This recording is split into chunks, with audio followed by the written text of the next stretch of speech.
The Minnesota Vikings, adequate if not distinguished on defense throughout most of the season, surprised Cleveland with a crashing pass rush that all but shut out the Browns through the air. Cleveland quarterback Frank Ryan went down 8 times for losses totaling almost 70 yards, and the Browns gained only 25 yards passing for the entire game.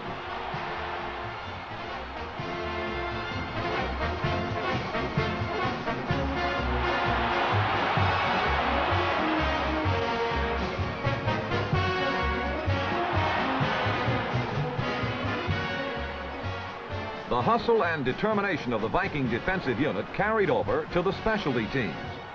Rookie Earl Denny recovered a Cleveland fumble to open the way to the game's first score.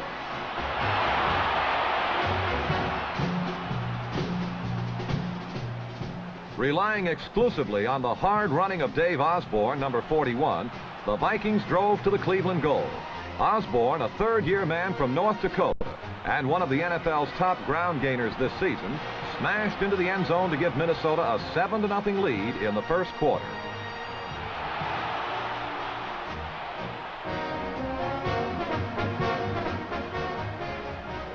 Osborne ignited another Viking drive in the second period with a jarring 12-yard gain.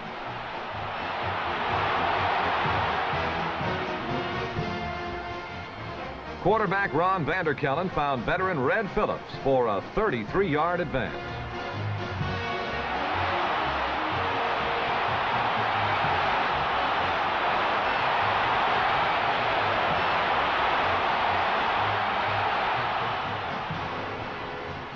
With a 2nd and 6 on the Brown 14, Cleveland's Walter Johnson, number 71, in the center of the screen, piled up Bill Brown for no gain. On third down, split end Paul Flatley worked free in the end zone, only to drop Vanderkellen's perfectly thrown pass.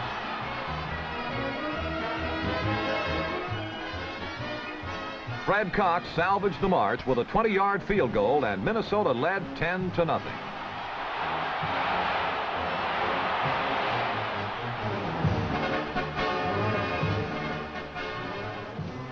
Ben Davis returned Cox's kickoff 42 yards and opened the way for Cleveland's first scoring march.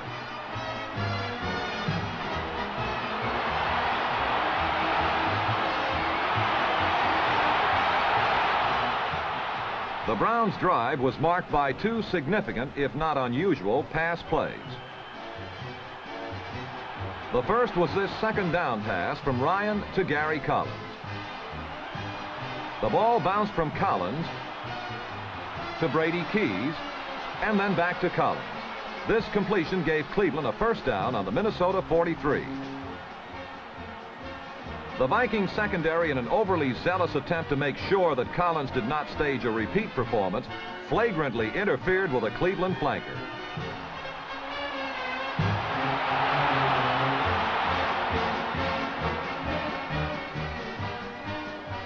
This costly penalty gave the Browns the ball, 1st and goal on the Viking 1. Leroy Kelly slipped into the end zone to narrow Minnesota's lead to 3 points. From then on, Cleveland began to take control of the game. Walter Johnson, number 71, again in the center of the screen, charged through an attempted seal-off block and wrapped up Osborne for a 10-yard loss. Johnson's effort eventually forced the Vikings to punt.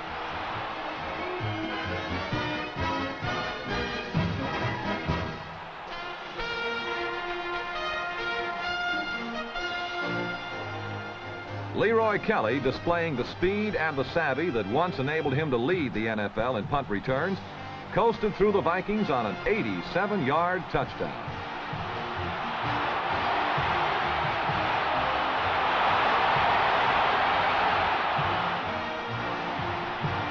But the Browns, thus far the recipients of most of the game's good breaks, got a bad one. A clipping penalty nullified Leroy's return. The Vikings held a 3-point lead at the half and maintained this margin through the third period. Late in the final quarter, a recovered fumble gave Cleveland the ball at midfield.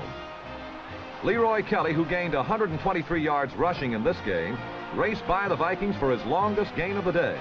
30 yards to the Minnesota 11. With 1 minute to play and Cleveland trailing by 3 points, Kelly battered to the 3.